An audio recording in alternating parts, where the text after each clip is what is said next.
So, folks, today we have a special guest. His name is Ken W. Good, and he's calling from Texas. So, Ken, how were you with the snow? Did you all get hit down there? We did. We got hit. First of all, thank you for having me. But yes, we got hit pretty good, but mostly with ice. Texas doesn't deal well with ice. This is the third day in a row our schools have been shut down. Our courts are opening late today. Some of them in like Dallas is closed for today.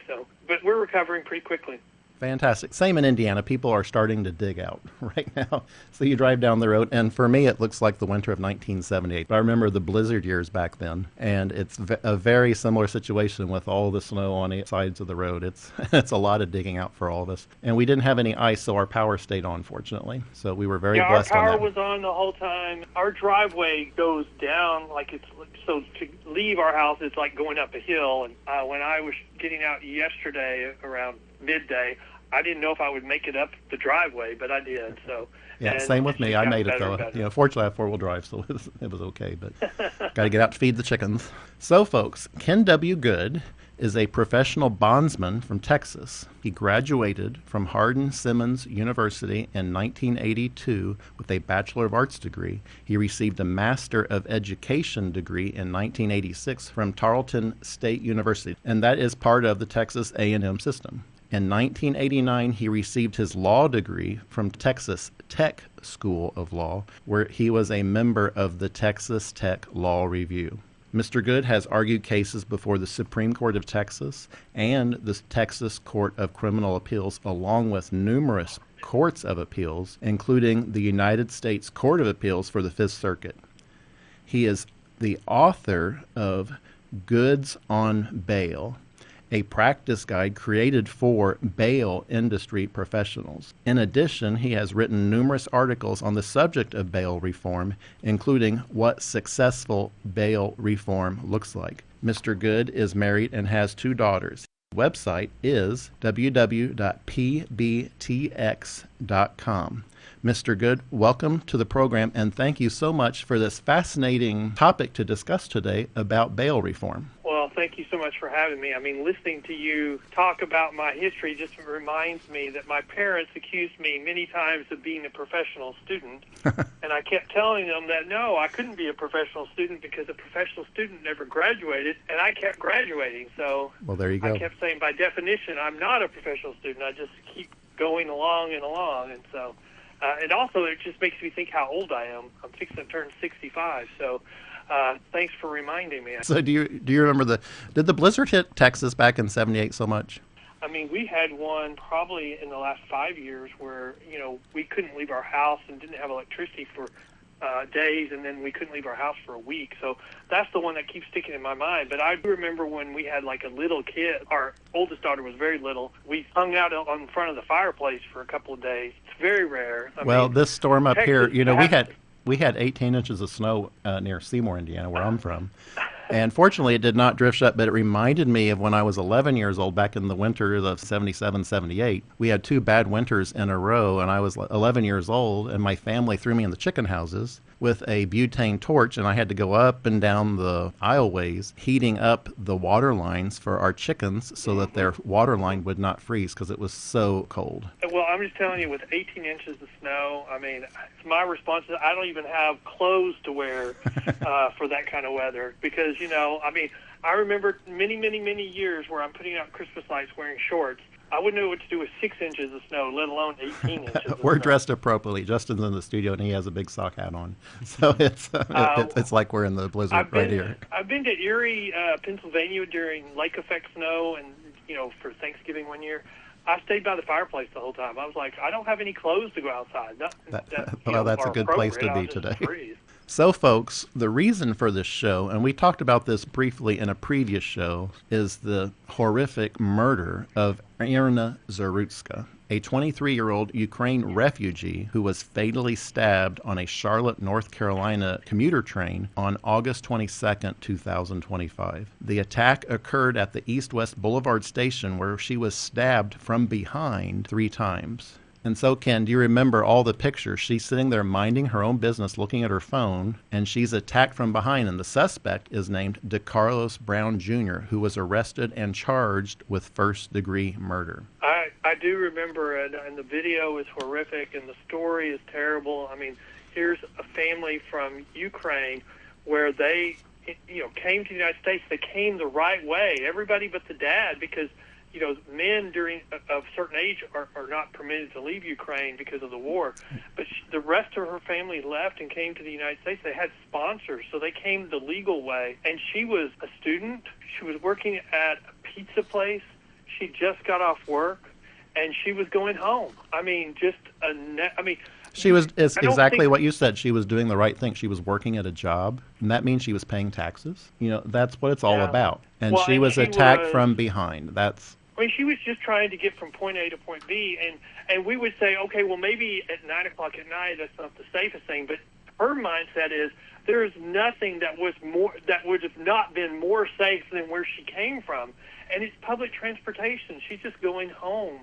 You would think how many thousands or 100,000s of people do that every day, and the person behind them decides to stab them for no other reason than they have a mental issue and because of the color of her skin. Well, and it would be the same here in Indianapolis, for instance. Charlotte and Indianapolis, if you get on a bus in Indianapolis, you don't expect to be stabbed. Unfortunately, with what bail reform has done in the United States, now you have to keep situational awareness wherever you are at. And that's just something people today aren't thinking about. But, with what happened to her, it's something we have to do. And that's why we're having this discussion. Well, these soft on crime policies, and where we're really seeing them is in our inner cities, which Charlotte was, and what you're talking about is as well. And, we get these soft on crime DAs, and they think they know better, but the problem is they don't even look at the science because they're flooding the Google with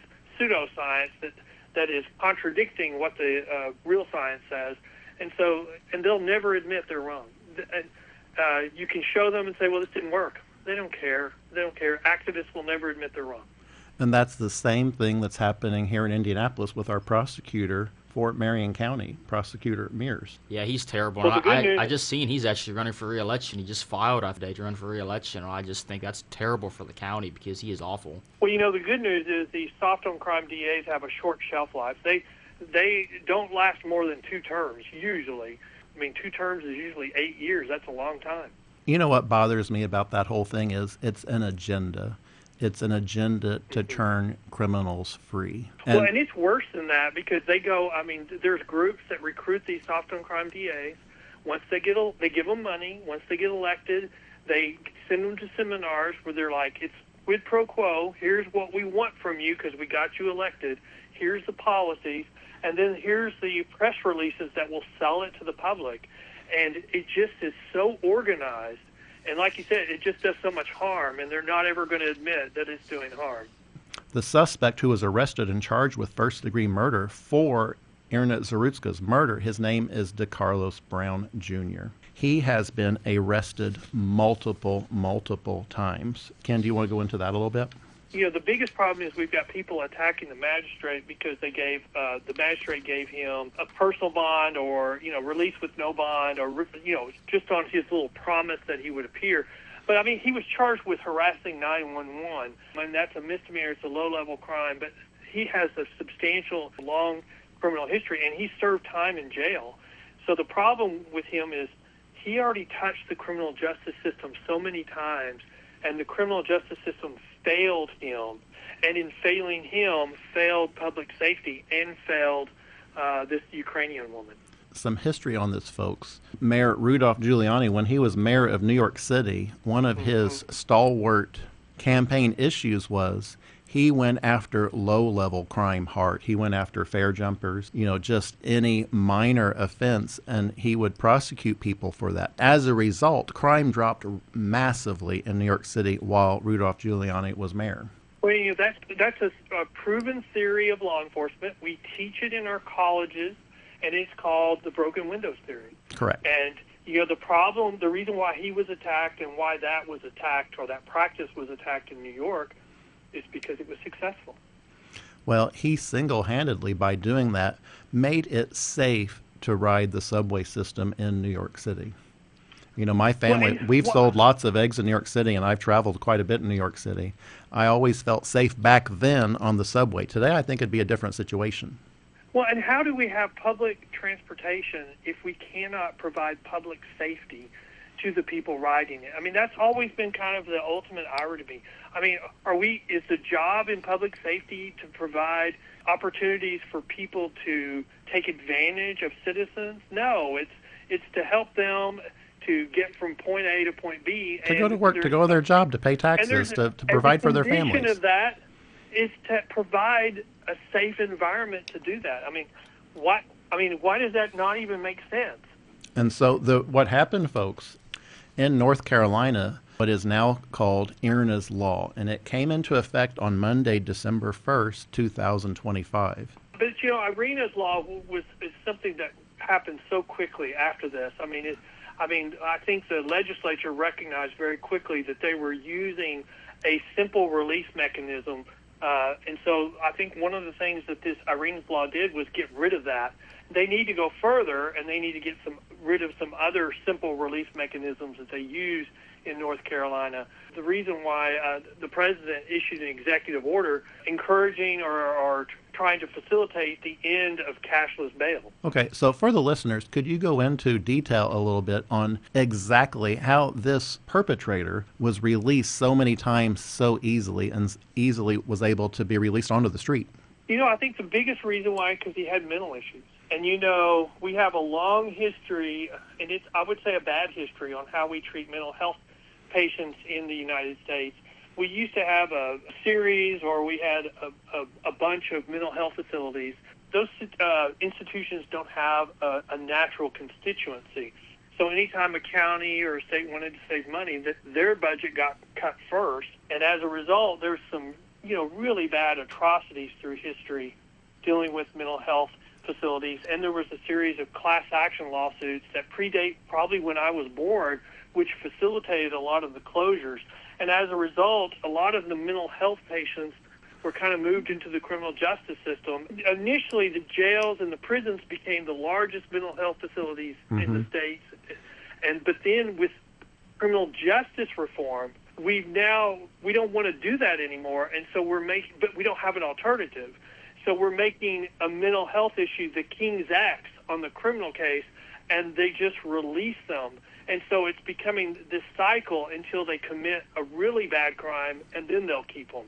And I think that's really what happened with him. He would be arrested, released, arrested, then he would get a bad crime, he would be kept, and he would serve time in jail for that. Then he'd get released, and then he would have more arrests, but they weren't severe enough, so they would just X the crime and send him back out into the public, and that's what's happened. I think that's happening many, many times over, and I keep saying if we could find a solution to the mental health crisis in our country, we could be billionaires, because there's not a simple solution, and any solution to that is very, very, very expensive, which is the reason why they lost, you know, their support initially.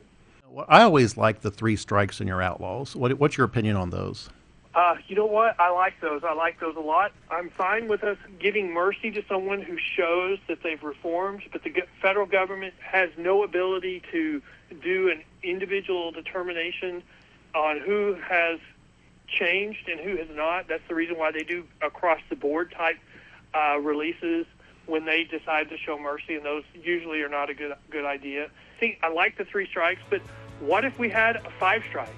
I mean, we've got situations or examples. Because this guy had 14 strikes, as I understand it. Well, yeah. In Houston, we've had examples of 17 strikes and you're not out. So let's have some strikes and you're out. So, yeah, I like the 3 strikes and you're out. So, folks, we're out of time for this segment, but when we come back, I'm going to ask Ken, why does it matter how we release somebody from jail? This is John Rust on Rust on the Radio. We will be right back.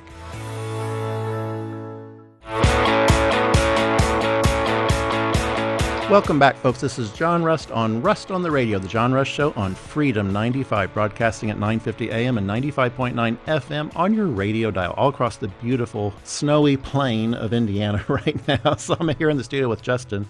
Welcome back, Justin. Thank you for having me. And Ken W. Good, a noted bail attorney from the state of Texas. So welcome back to the show, Ken. Thank you very much for having me. So before the break, I was asking you, why does it matter how we release somebody from jail? That's a really good question. What the public doesn't understand is, when we are releasing somebody from jail before their charges are resolved, that doesn't have anything to do with guilt or innocence. It always kind of gets on my nerves when somebody says, well, there's a presumption of innocence. Absolutely, that we do, but that applies at trial. When you get arrested and you're waiting to have your charges resolved, it's all about what assurance you're going to give the court that you're going to return to respond to the charges. And if you can't give the court some type of assurance, or if you keep showing that you will not abide by your assurance, the court has the ability to keep you and hold you until your underlying charges are resolved. So the type of release matters, and it matters from the standpoint of we already have backlogs in our criminal courts. They're already so busy, and so there's already all these pressures on them. Well, the type of release has different failure to appear rates. So the private industry has a failure to appear rate of less than 10%. But these simple release mechanisms, like the president has identified in his cashless bail, those carry very high failure to appear rates. So in California, we call it release on zero bond. In New York, we call it release on no bail. Texas, we would call it being released on a personal bond. All of those are simple release mechanisms where the only assurance you're giving the court is your promise. And those have high failure to appear rates. And like 50 to 80%. And when you in the criminal world, if you don't show up for court, they can't go forward with your case. It has to be put on hold, and it waits for you. And so you can imagine what impact the different types of release mechanisms have on the criminal courts. If you have one type that's less than 10%, and you have others that have a 50% failure to appear rate or an 80% failure to appear rate, and you're still arresting the same number of cases on average every week, the type of release matters, and it matters because it creates huge backlogs in the courts.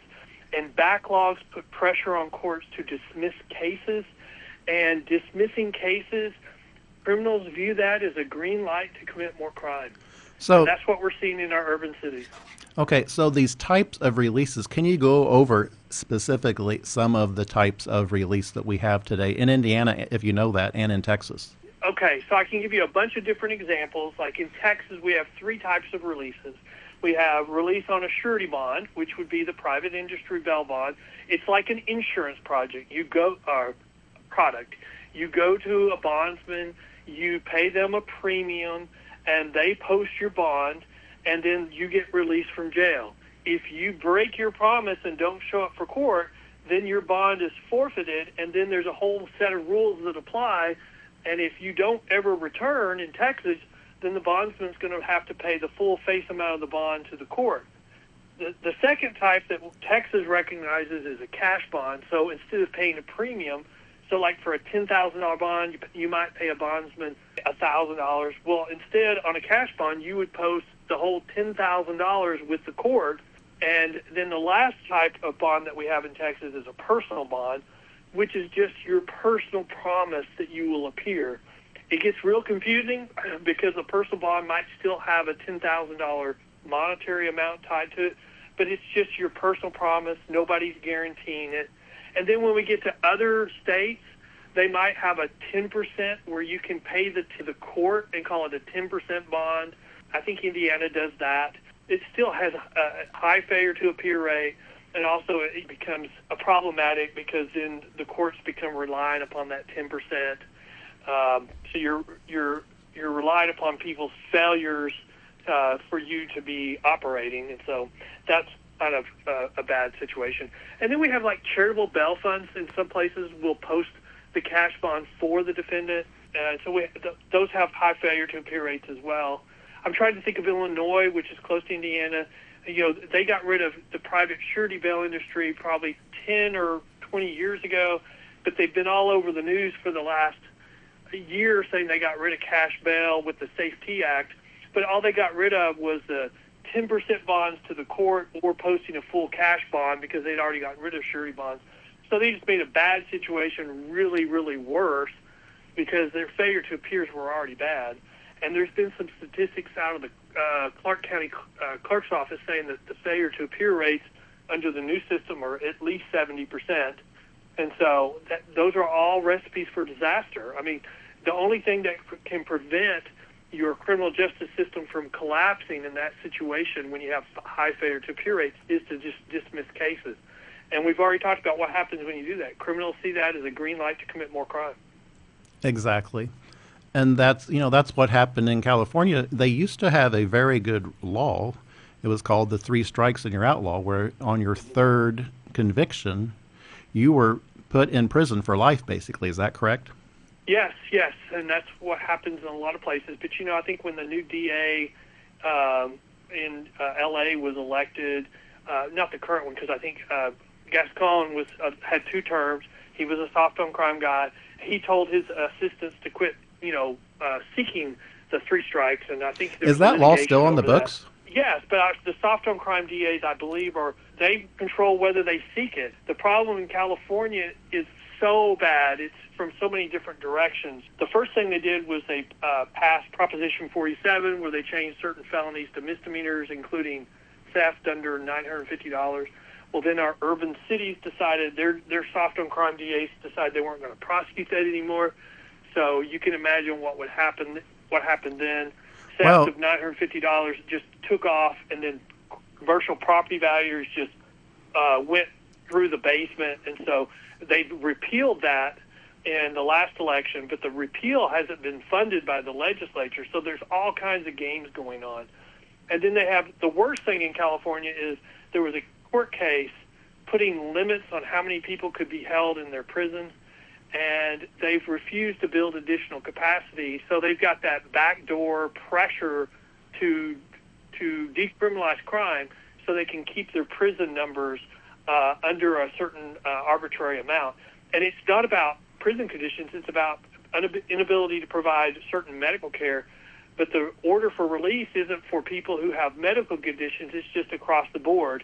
And, when the issue went to the U.S. Supreme Court, the minority that lost, or the dissenters that lost, said, when you release the equivalent of a brigade of criminals back into the public, you have to expect there will be more crime. And, of course, that's what's happened. And it's giving more crime. And what it's specifically doing in California, folks, and all across the country, is it means if you walk into a CVS or a Walgreens, you're going to see everything locked up behind glass cases. If you want some toothpaste, you're going to have to ask for a key to get in to get toothpaste out. Well, you may even have to pay for it first before they'll give it to you. And you're seeing that, the ramifications of that are all across the country. And then in California, with what they're doing on minimum wage, you've got fewer employees that you can even find to get the key, to unlock, to get you something. So here's a question I have for you. There are these groups that go around and steal from Home Depots and Lowe's, where they go in and just walk out the door with chainsaws and power tools, and they are never prosecuted. And the employees at the stores are told by management, do not interfere with that, because it's a safety issue for them. But what that's doing for us folks is that means you're paying a higher and higher price for your chainsaws and for your saws and for your drills. But what people don't realize is how this comes about. So you got soft on crime policies where we're not going to prosecute certain low-level offenses. Okay, you could probably say maybe, okay, I can understand that. We're setting priorities. But the problem is when you've got gangs, career criminals, organized crime, then they look at what the soft on crime politicians are doing, and they're like, okay, so they're not going to prosecute people for that. So let's concentrate on just doing that. And those groups figure out how to make millions of dollars taking advantage of these soft on crime policies. And that's what's happened. And that, folks, that's happening right in my own county, in Jackson County, in southern Indiana, a ruby red state, a ruby red county. What's happening is, and it happens in our own big box store, the local Home Depot, where these groups walk in, load up their carts, and go out. And so now what's happening, they are locking everything up. So you cannot get a chainsaw anymore or a drill. You can't just walk to the cash register and pay for it legally, because the criminals have made it so that the stores have to do that to protect their inventory. In Jackson County, Indiana. I mean, this is what that makes me think of is, there's a lot of studies that say most crime is being done by a small group of people. So, like in your city, you've got a little bitty sub-minority that's probably committing 60% of the crime. And it's the crime city within the city. The problem is you've got this little gray area between the law and order citizens and the crime city, and they're watching every day to see, are the crime citizens being held accountable for their actions, or are they not? And when we have soft on crime DAs, crime's increasing because the people living in the gray area between the two, law and order and the criminal elements, they're making their decision on the soft on crime policies. And so when we have law and order, those same people are making the decision, we don't want the consequences of committing the crime because we're seeing what consequences are being done on the criminal element. And also, when we have law and order and it's a small group committing 60% of the crime, those people are being addressed. They're not being released 14 times. It's not a revolving door at the jail. And so, obviously, we're safer because that small group is being handled. Back on IRNA's law. Okay, so that passed, and it is in effect right now. Can you go into the details of what that law did to tighten up anything, if it did, in North Carolina? I think it was trying to address the situation with Mr. Brown, and Mr. Brown was released on a specific type of simple release mechanism in North Carolina, so they got rid of that. But he also had mental issues, and so North Carolina was like other states where it's very difficult to refer somebody for mental health evaluation. Like in Texas, you can refer somebody for a 72-hour evaluation, but they have to be either at risk of harming themselves or someone else. If they just have a mental health issue, even if it's substantial, under that test, you can't refer them, to a facility for 72 hours. And so I think they made it easier for that to happen. They also required the review of criminal histories and setting bail. I always think in reviewing criminal histories, that's a common sense thing. In 2025, when this law went into effect, you would be thinking, why aren't we already doing that? And, really, it's a technology issue. Like in Texas, we've only started requiring criminal histories to be reviewed in the last 4 or 5 years, and it's because we didn't have a database that was easily accessible for the judges to review a defendant's criminal history. So I think technology is helping with that. And so I think that we have the mental health. They got rid of one type of simple release. They need to get rid of others. And then they required the review of criminal histories. Now, there were other things addressed, like in North Carolina, there was only one court of appeals in review capital murder convictions.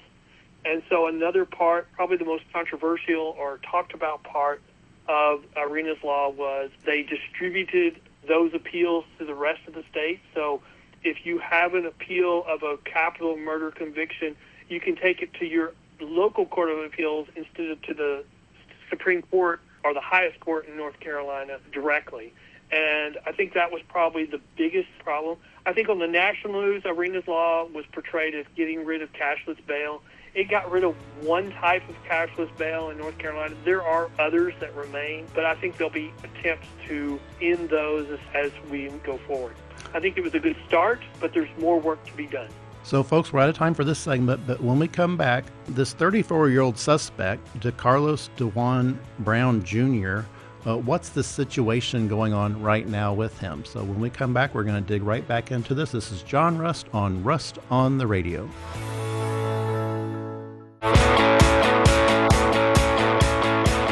Welcome back, folks. This is John Rust on the Radio, the John Rust Show, broadcasting on Freedom 95.9 FM and 950 AM on your radio dial, the right station for talk all across our beautiful, snowy Indiana.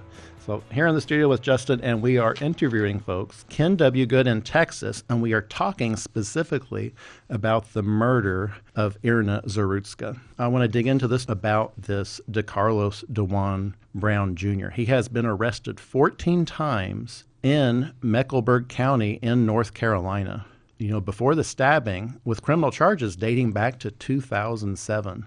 On April 11, 2014, he was convicted of breaking and entering. While on probation, he was arrested for armed robbery and possession of a firearm by a felon. Brown was convicted of armed robbery and incarcerated in a state prison from 2015 to September of 2020. Upon release, he initially lived with his family, but his mother told ABC News that he was diagnosed with schizophrenia at that point and displayed violent behavior at home. His mother said she sought involuntary commitment but was denied. So, Ken, that exactly relates to how we're talking about how you get all these criminals who do all these crimes, but they're just continually released and released. Well, also, his mom, took him to the halfway house because she couldn't control him, probably because he went off his medications, which is the recurring problem with mental health issues, where someone gets arrested, they're off their meds, they get into jail, they get back on their meds, and they get controllable, they get released, and then they get off their meds again.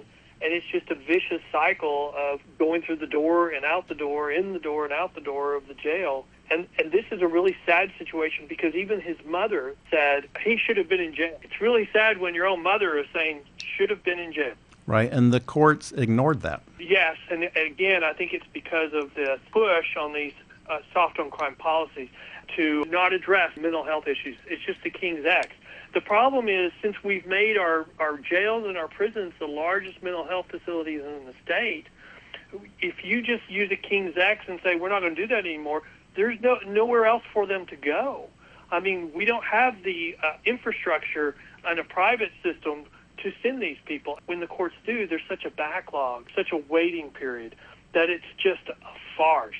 And that's why you see this people with these substantial criminal histories where they have to commit a substantial crime before the criminal justice will hold them and not just turn them loose anymore. And we've got to figure out a better solution to that. Like I've said before, that is a very complex issue and costly.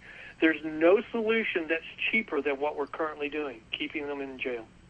What is the present situation on DeCarlos Brown? Well, there's 2 cases pending. So there's a state case, and state case is murder, but it's difficult in North Carolina to get, the death penalty based upon his situation. And I believe the death penalty has not been used in North Carolina since 2006. So in addition to that, the federal government has come in and filed federal charges causing death on a public transportation, which does give them the option to seek the death penalty. But even there, it would just take a change in administration to a soft on crime administration, and they would just commute his conviction to life instead of death. What do you think a timeline will be for justice to be served on him? I would say 3 years to get the trial done, maybe less. But then after that, a decade on appeals. When you have a high-profile case, sometimes they move quicker through the system. But these cases, when they go up on appeal, take forever. And there's all kinds of ways that you can slow down a case. Just because you go through the appellate system doesn't mean the appeal is over, because then you can file a writ of habeas corpus in federal court, even if you're on the state case, and it's kind of like you start all over again with a new appeal. That's the reason why it takes so long. What are the possible punishments he could face first under the state and also under the federal? I think with the state, the most likely punishment, if he's found guilty, would be life in prison. If he's not found not guilty by reason of insanity or something. On the federal system, I think the death penalty will be asked for. Well, yeah, I think this is a high-profile enough case where death penalty will be on the table for the federal charge, and the question is whether the jury will give out that sentence. I mean, I can see the federal government letting the state go first, especially if the state seeks the death penalty. But I think the most likely result is the state does not seek the death penalty, and the federal government comes in and pursues its case, and whoever is seeking the death penalty probably will go first. If he is convicted and gets life in prison, will that be life in prison, or will he be eligible for parole at some point? That's going to be determined by North Carolina law, and I don't know the answer to that question. I don't know whether in North Carolina life means life, or like in Texas, life only means 20 or 30 years. Isn't it weird how sentences in statutes don't mean what they say anymore? And a lot of times they say, well, it's because we have jail overcrowding. Well, I'm like, why don't we just lower it, change the statute to say what we mean, instead of saying, well, you're going to get 40 years, but because of all these regulations and good conduct time, it's only a quarter of that. Well, and I think the politicians have got involved there, where it still sounds good that the prosecuting attorneys are getting, I got him life in prison, even though it may only mean 10 years. I do think that's true. I think that's a true statement. I mean, we always have politics. In this era of soft on crime, criminal justice reform, bail reform, politics has really gotten more involved in criminal justice than ever before, and we've got to find a way to get politics as much as we can out of criminal justice. Historically, both national parties have been law and order parties, and it's only when one party, and it's usually the same party, becomes soft on crime that we have these cycles where we become more forgiving on our criminal laws, crime starts going up, then we have a disagreement on how to handle it. We have one end of the spectrum that refuses to participate. When that happened in the 60s, one of the results was Ronald Reagan was elected and his war on drugs. And I think we just have had the same thing happen now. And that's one of the reasons why Trump was elected, along with the immigration policies of the previous administration. So what's happening in California versus Texas on what you think is on this type of bail reform in terms of actually getting back to making criminals pay for their crime? Okay, so let's talk about what California is doing from the misdemeanor perspective. So they use simple release for all misdemeanors across the state. I did a podcast with a DA from California. He said they have a 80% failure to appear rate across all of California on misdemeanors. If a misdemeanor defendant goes from one county to the next, you cannot force extradition. They won't go and get you because they just won't. It's a misdemeanor. But then on top of that, they have a Speedy Trial Act requirement. So if they get arrested, they get released, they refuse to come, not only are they not coming to get you, they have time limits on when they have to do certain things on their case, and if they don't do it, the case is dismissed. Misdemeanors in California become voluntary on whether you're going to get your case resolved in many situations.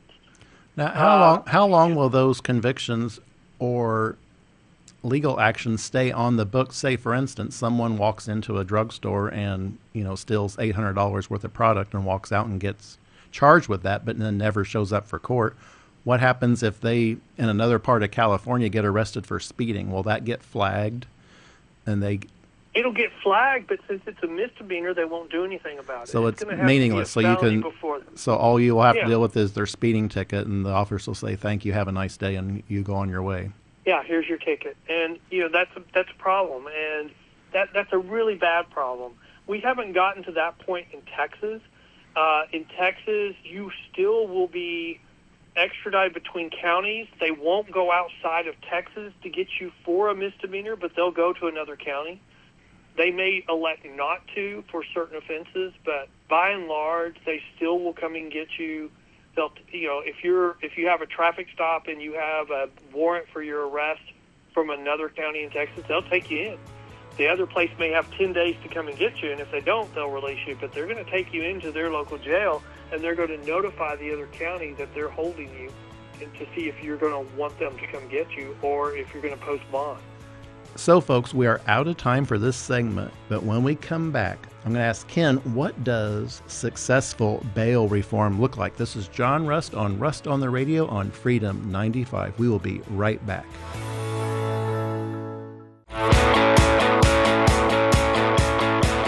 Welcome back, folks. This is John Rust on the Radio, the John Rust Show, broadcasting on Freedom 95, 950 AM and 95.9 FM on your radio dial. Broadcasting all across, and I keep chuckling about it, but it is very white out. It is very snowy out. It is a true winter. Where's global warming when you need it? So before the break, I was asking Ken, what does successful bail reform look like?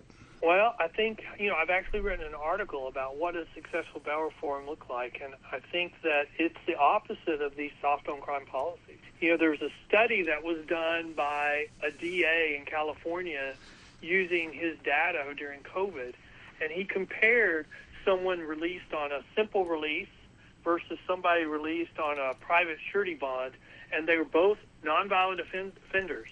And he found that the simple release person had a 200% greater chance of committing a new violent offense in the next 18 months. That tells you that soft on crime policies make the situation for a defendant potentially a whole lot worse. If we release them simply and then they commit a new violent offense, now they're looking at a much more, the misdemeanors become the training ground for tomorrow's felonies. We've got to stop doing that. And the way we do it is by having a strong accountability element of our criminal justice system. We've always had that. Suddenly, with this soft on crime policies, we've stopped. We have situations where people are released 17 times in Houston, Texas. They're released and they fail to appear 17 times, and they don't do anything to them. Because there's no consequences. Release them again. Right. Because there's no consequences whatsoever. And if you don't show up to court 17 times, that's not going to happen in my court. It might happen once, it might happen twice, but I promise you on the third time, I'm holding you until your criminal case is resolved. And I believe that you have the ability to do that. But the problem is on these soft on crime policies, they're taking the position that activists are saying, well, the judges can't hold them. It's just a misdemeanor. No, that's the backbone of our criminal justice system. We have to be able to resolve cases. If they can run and hide and prevent us from even resolving their criminal case, then our system does not work. And the reason why I'm so hopeful that this bad bail reform is failing across the country is because it's just not sustainable. I mean, our public demands public safety. And if we do not give public safety, we go back to like during the Old West. We have a posse, and the posse goes out and gives out justice. We're already seeing that in a few spots. We've had the guy try to help somebody in New York, and so what did they do on the subway? So they prosecute him for helping. And the reason why they prosecute him is because they're trying to keep other people from helping in these bad situations. And that is what is so incomprehensible, is how the left thinks it is bad to be a good Samaritan and help someone in trouble. When we've turned everything upside down. Day is night, night is day. And that's why I really liked Rudy Giuliani as mayor of New York City back in the 1990s, because he absolutely cracked down hard on what was called minor crime, but it absolutely had an effect on big crime falling drastically in New York City. We don't have a good view of what is right and what is wrong anymore. We equivocate everything. I mean, is that where we are, where there's no such thing as good and bad anymore? Or there's no consequences? Okay, you killed somebody, so you have to answer for that. No, I mean, you had a mental issue, or that's where we are. We need to go back to there are certain things that, okay, so you admit you were wrong, but there's still consequences for it. So do you want to go into what exactly a surety bond is? A surety bond is when you go to a bail bondsman and you say, I've been arrested, or your family usually goes to them and says, my loved one's been arrested. Their bail has been set at $10,000, and so they'll check the court's records. They'll confirm that the bond has been set at $10,000. So they will pay a premium to the bondsman, and then they will post a $10,000 bond with the court. And then once they post the bond, the defendant will be released from jail. Once he is released, then he's going to report to the bondsman. So he'll report either once a week or more until his criminal case is resolved. If the bail bondsman sees issues, like if he's out on a drug charge and they see that he started doing drugs again, then they can report that to the court, and the court can issue a warrant for their arrest. So the bail industry provides supervision, and they also get the family involved.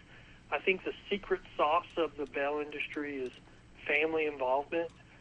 And I think we discount that too much when we say, oh, simple release is the same. Everybody wants to get their cases resolved. When science proves that's just wrong every time. When your father stands up for you when you've been arrested and says, hey, I know you screwed up, but I'm going to post your bond. You can still turn this around. You can still be productive. That has a big consequence on defendants. And so when we use these simple release mechanisms, we're giving up on families to allow them the chance to turn their loved one around themselves. And I think you hit the nail right on the head there, and obviously you're the expert on this. So that is a key component of what successful bail reform would look like. What is happening across the United States on actually implementing that now? Is there a movement to actually do away with these cashless bails? Yes. So the President, Trump, has issued an executive order to end cashless bail. What he's done is he's asked the Attorney General to identify grants that can be withheld for jurisdictions that use cashless bail. I think outside of that, you're seeing rollbacks, like New York initiated bail reform, I think, in 2000, and they have now rolled it back 3 times, and it's a major issue in this current election.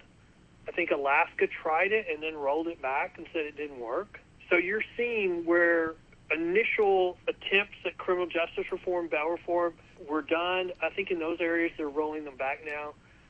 Even in New Jersey, which is one of the earliest ones, you keep hearing about crime is violent crime is up, and we need to change the bail law. What you're really seeing is all of these jurisdictions that initially tried it have rolled it back. You're seeing these soft on crime DAs losing or deciding not to run again. But then you still see the activists pushing other soft on crime DAs for new elections. But I think we now have a press that's they realize it, and so they kind of cover up. Right, and it's like I gave the example of the local Home Depot. You don't hear anything about that in the press. It is completely glossed over, and it is not an issue. I only know about it because I know people that work there, and they talk about how they are forbidden to even try to stop the crime from taking place. And that's just where we're at. But I think the tables are turning with people like you working to bring common sense bail reform back to the United States. Well, I appreciate that. What I tell the bail industry is if we're not telling the story, because I think our story is the truth, then no one else is. I mean, the activist groups aren't going to say, oh, our policies are not working, we need to find something else. Right. They'll never admit that. And, the Yolo County study, which President Trump cited in his executive order, was a study that I did a podcast about a year ago. So it's only through the bail industry getting out the correct data are we going to be able to fight these pseudo-studies and these activist groups. They have an agenda, and they're going to portray their agenda as fact, even when it's not true. And I've had debates with these people, and when you debate them and you point out the facts, they can't respond, so they just end up calling you racist. But in the end, it is not racist to be against crime, because everyone is affected by crime, all races. Well, Ken, thank you so much for calling in on the show today. It has been a fascinating discussion. I hope to have you back again someday. Well, thank you so much for having me.